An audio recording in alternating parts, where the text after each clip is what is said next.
Bonjour Aneta. Bonjour Denis. Alors je vais dire re-bienvenue dans le podcast de Place to Buzz, le podcast des dirigeants, des chefs d'entreprise qui veulent prendre la parole en vidéo.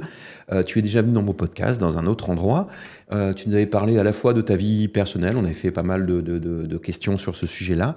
Et puis tu nous avais parlé des 7 thématiques de la supply chain. C'est une thématique que tu as voulu creuser puisque finalement tu t'étais aperçu qu'on n'était pas rentré autant dans le vif du sujet et que, chemin faisant, tu avais mûri d'autres réponses et que tu voulais expliciter chacun de ces thèmes qui forment la supply chain. Alors, souvent, on confond supply chain vas-y, je te laisse la parole. Logistique. Et logistique, tout à fait. Exactement. Et donc, pourquoi les gens confondent ça et en quoi la supply chain n'est pas que de la logistique? Et la dernière fois, oui, lors de notre conversation, la dernière fois, j'avais fait remarquer que souvent, les gens, ils associaient logistique à supply chain. Quand je leur dis que je suis experte en supply chain, ah oui, vous faites de la logistique. Mais la supply chain, c'est bien plus large que la logistique. La logistique, c'est juste une partie de la supply chain parce que la logistique comprend le magasinage et la livraison. Ouais. Alors que la supply chain, moi, je l'ai déclinée sous 7 thématiques Ouais. qui commencent avec les achats, Ouais. qui comprend les approvisionnements, la planification, la production, le stockage, la livraison et la facturation. Ok. Alors, ce qui est intéressant, c'est de voir que finalement, tout ça fonctionne ensemble. C'est-à-dire que c'est pas seulement d'aller améliorer l'un de ces 7 thèmes, l'une de ces 7 thématiques, c'est qu'il faut les faire fonctionner ensemble, sinon l'entreprise, elle est dysfonctionnelle, ou en tout cas, elle n'est pas optimisée. Et d'abord, je voulais revenir un petit peu sur ton parcours et ton credo, qui est de faire plus avec moins. Ça, c'est important parce que toute la discussion va tourner aussi autour de ça. C'est finalement, on n'arrête jamais d'optimiser une entreprise, ses process, sa façon de fonctionner. C'est vraiment ton savoir-faire. Et exactement, faire plus avec moins et plus simplement surtout parce que, comme tu as dit, s'il y a un de ces éléments qui dysfonctionne, ça a un impact sur les autres éléments. Et donc, on ne peut pas se cantonner et dire aujourd'hui, je veux optimiser mes achats.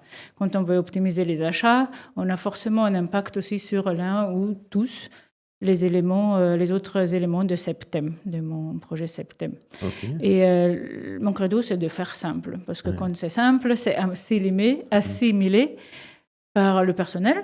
C'est facile. Quand c'est compliqué, généralement, on a plus de possibilités de se tromper. Alors, on connaît tous Apple, la marque, on dit c'est simple, c'est propre, c'est fluide, mais derrière ça, il y a du travail, il y a du savoir-faire, il y a de la complexité. C'est aussi ton métier. C'est-à-dire que derrière la simplicité que tu as réussi à créer pour tes clients, aujourd'hui, je rappelle, Spinach Consulting, une entreprise de consulting qui permet à ses clients d'optimiser l'un de ces 7 thèmes ou la totalité de ces 7 thèmes-là dont nous allons parler. Aujourd'hui, si on commence par le premier thème, on va parler des achats. Pourquoi ce thème vient en premier ? Les achats, c'est important et c'est le premier de mes 7 thèmes, parce que la manière dont on a créé les achats pose la base pour la suite. Par exemple, un acheteur qui veut acheter pas cher, sans tenir compte du service et sans tenir compte surtout de la validation des fournisseurs qu'il veut mettre en place, il sera voué à l'échec parce qu'il n'y a pas que le prix, il y a le service derrière qui permet aux autres thèmes, aux autres fonctions de fonctionner, parce que dans ces 7 thèmes, ils sont tous clients et fournisseurs l'un de l'autre. Donc les achats, ils sont fournisseurs des approvisionnements, qui est fournisseur de la production et ainsi de suite. D'accord, donc là on est vraiment dans la supply chain, dans la chaîne. Exact. Et donc dans les achats, on est d'accord, c'est quelque chose qui intervient au démarrage, c'est-à-dire que c'est une sorte de contrat cadre où l'entreprise qui a des clients et qui produit des biens a besoin effectivement d'avoir des contrats cadres pour acheter les matières premières, les pièces et faire son travail d'assemblage ou de production. C'est bien ça? Exactement. L'acheteur, il va fixer le cadre dans lequel l'approvisionneur peut approvisionner. Il va aussi fixer les tarifs et comment on va adapter les tarifs. Et très souvent, on entend des entreprises qui subissent ou les services qui subissent. Donc, dans les achats, c'est important de créer le cadre pour ne pas subir, comme on a vu dernièrement, des augmentations de tarifs. Il est important déjà dans un premier temps de classifier ces fournisseurs pour savoir quels sont les fournisseurs sans lesquels je ne peux pas fonctionner, où j'ai des difficultés pour trouver un backup, et quels sont les fournisseurs où j'ai plus de latitude, où je peux avoir plusieurs fournisseurs et je peux me servir auprès de celui qui a la meilleure offre. Pour ça, il faut classifier les fournisseurs en ABC en fonction de leur niveau d'importance. Et par la suite, pour ceux qui sont les fournisseurs stratégiques, donc les A, il est à mon avis indispensable de fixer le cadre des ajustements des tarifs. D'accord.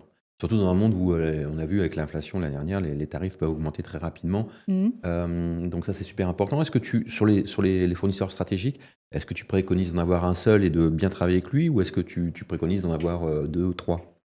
Quand on peut avoir 2, c'est toujours mieux. Des fois, on peut avoir qu'un seul. Dans la sous-traitance ou dans l'industrie sous-traitante pour lesquelles je travaille, souvent, c'est aussi le client qui choisit le fournisseur et qui impose un fournisseur. Il se peut aussi que c'est le client qui paye aussi le fournisseur. D'accord. Et à ce moment-là, l'industriel, il devient vraiment un sous-traitant et il doit passer les commandes et faire les approvisionnements.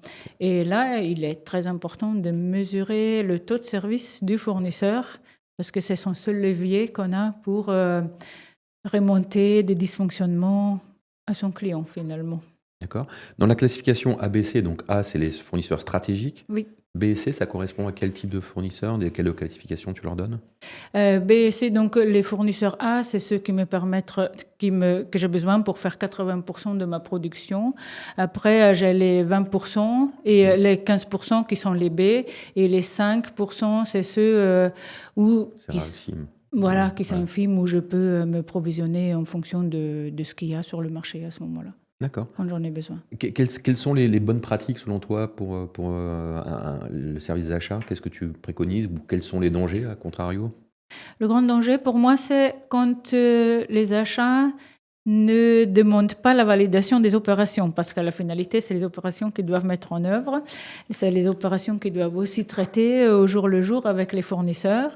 Donc il y a le côté technique. Qui est facile à mesurer, mais il y a aussi le côté service qui est plus une dominante subjective, mais qui doit être prise en compte si on a un fournisseur qui n'est pas flexible, qui ne répond pas dans les temps. Il faut que ça soit remonté aussi. D'accord. Parce qu'on peut être seulement aussi flexible que nos fournisseurs sont flexibles. C'est clair. Ça, c'est important. Et est-ce que tu as un exemple de client que tu aurais traité au niveau des achats, et quel bénéfice tu aurais pu lui apporter? Alors récemment, on a travaillé avec un client sur les déchets, parce que là aussi, c'est plus un prestataire, parce qu'on vend les déchets, ça a un coût. Et il nous a donné des idées pour améliorer le traitement de nos déchets, ce qui a permis de faire des déchets une ressource. Donc ça, c'est aussi quelque chose de très important et très dans l'air du temps, où on doit diminuer les déchets. On a d'autres prestataires avec qui on a réussi à créer un vrai partenariat, où tout est très bien réglé, où on a réglé... on a une décomposition des tarifs, donc toute augmentation est liée à des indicateurs. Et donc, il n'y a pas de discussion désagréable, parce que le cadre est fixé et on sait exactement dans quelle limite ça va bouger nos tarifs. Et ça met une certaine sérénité. Il n'y a pas de stress, du coup, avec ces fournisseurs-là. Et on peut parler presque quelquefois des partenariats, parce qu'ils peuvent nous donner aussi des bonnes idées à mettre en place.